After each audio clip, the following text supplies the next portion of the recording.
Everyone. In today's class, we will talk about contribution of Mary Wollstonecraft in field of education. In our last class, we have discussed about educational philosophy of Paulo Freire. So first, let's see what we are going to do today. So first, we will talk about Mary Wollstonecraft, her educational philosophy, key contributions, historical development of education in India, then post independence contributions, major policies, and then conclusion. About Mary Wollstonecraft. She was a British writer and a philosopher. She was born in 1759 and she was early advocate of women's rights and equality. मतलब वो सबसे पहली महिला थी जिन्होंने महिलाओं के अधिकारों और समानता की बात की. Her major work was a vindication of the rights of women. मतलब उनकी जो ये बुक है उनका बहुत ही मेन मतलब मेजर वर्क है उनका. एजुकेशनल फिलोसफी, उनकी एजुकेशनल फिलोसफी क्या रही कि उन्होंने she emphasised on rational education for women, तर्क संगत शिक्षा की बात की है उन्होंने. She criticised gender inequality in schooling, मतलब स्कूल में जो इनइक्वालिटी होती है कि लड़कों को पढ़ाना है और लड़कियों को नहीं, तो उससे रिलेटेड मतलब उन्होंने इस चीज़ को क्रिटिसाइज किया, उसकी आलोचना की है. शी एडवोकेटेड को एजुकेशन एंड मोरल डेवलपमेंट, उन्होंने सह शिक्षा और नैतिक विकास की बात की है. Key contributions. First feminist theorist focusing on education. शिक्षा पर केंद्रित पहली नारीवादी सिद्धांतकार थी. She stressed importance of independence through education. उन्होंने एजुकेशन के थ्रू इंडिपेंडेंस की इंपॉर्टेंस को मतलब स्ट्रेस दिया, उस पर बल दिया है. Influence later feminist pedagogy and reforms movements, उन्होंने नारीवाद शिक्षण और सुधार आंदोलनों को भी प्रभावित किया. Historical development of education in India. Although she had no direct role in Indian education, her ideas became influential during the colonial period and helped shape modern education reforms in India. हालांकि मतलब यद्यपि उनकी जो मतलब कोई direct Indian education में उनका कोई रोल नहीं था, लेकिन फिर भी जो उनके आइडियाज थे उन्होंने जो इंडिया की जो मॉडर्न एजुकेशन में जो रिफॉर्म्स हुए हैं तो उसको इन्फ्लुएंस किया उन्होंने. ठीक है. हर philosophy aligned with the Buddhist idea of education as liberation, मतलब जो उनकी फिलोसफी है वो हमारी जो यहाँ इंडिया में बुद्धिस्ट आइडिया है एजुकेशन का, लिबरेशन का, उससे अलाइंड है.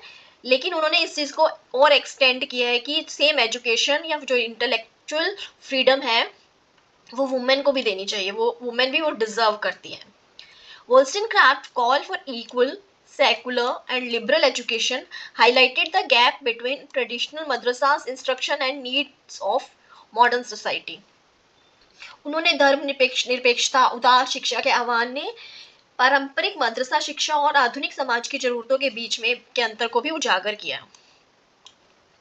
सैयद अहमद खान जैसे भारतीय मुस्लिम सुधारकों ने भी महिलाओं के लिए आधुनिक शिक्षा का जो समर्थन किया वो भी वैश्विक ज्ञानोदय के विचारों से प्रभावित थे, जिसमें वॉलस्टोनक्राफ्ट की वकालत भी शामिल थी. मतलब कि जो एक सैयद अहमद खान भारतीय मुस्लिम सुधारक थे, उन्होंने आधुनिक शिक्षा का समर्थन किया है और उन्होंने उन्हीं चीज़ों को मतलब जो प्रभावित हुए हैं वो ग्लोबल एनलाइटमेंट आइडिया से, उसमें वोल्स्टनक्राफ्ट का भी जो सहमति है वो भी उसमें शामिल है.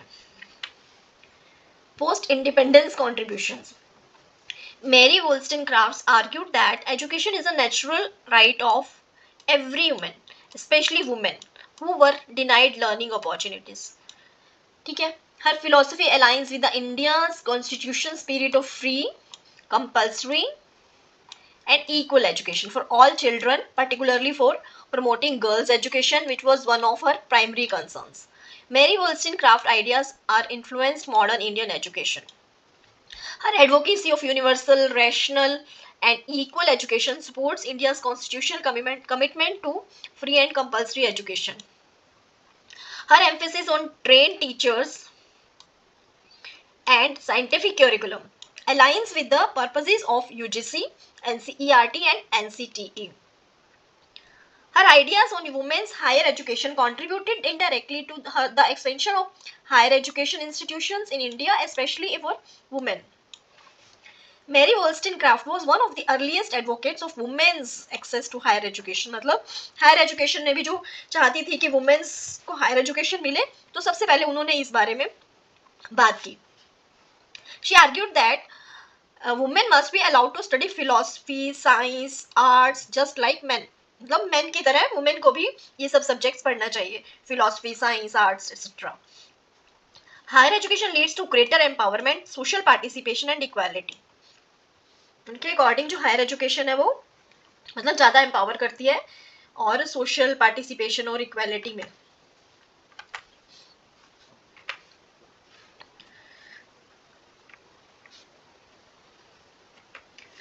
Her advocacy for equal access to education for all strongly resonates with India's major educational reforms. The national policies on education like 1968, 1986, 1992 echo her ideas by promoting social justice, women's empowerment, and equitable learning opportunities.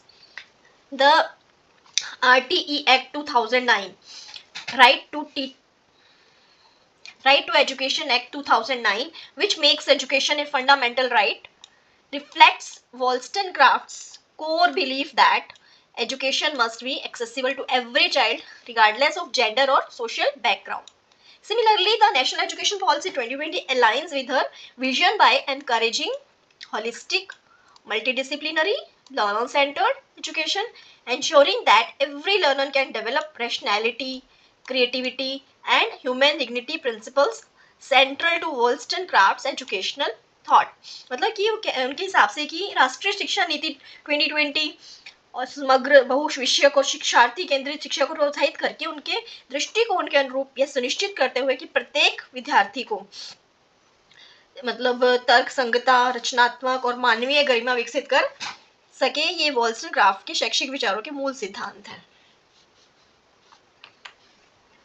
Now let's conclude.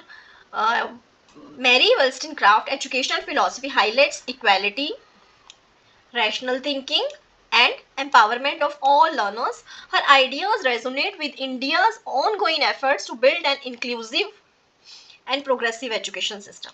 As both perspectives stress education as a vital force for individual freedom and national development.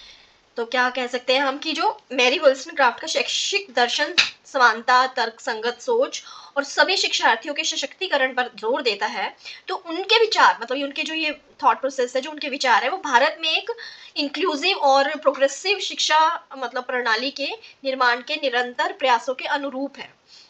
जैसा कि means we can see that कि दोनों दृष्टिकोण इस बात पर जोर देते हैं शिक्षा व्यक्तिगत स्वतंत्रता और राष्ट्रीय विकास के लिए एक महत्वपूर्ण शक्ति है. दोनों के हिसाब से education is a vital force for individual freedom and national development. ठीक है, थैंक यू.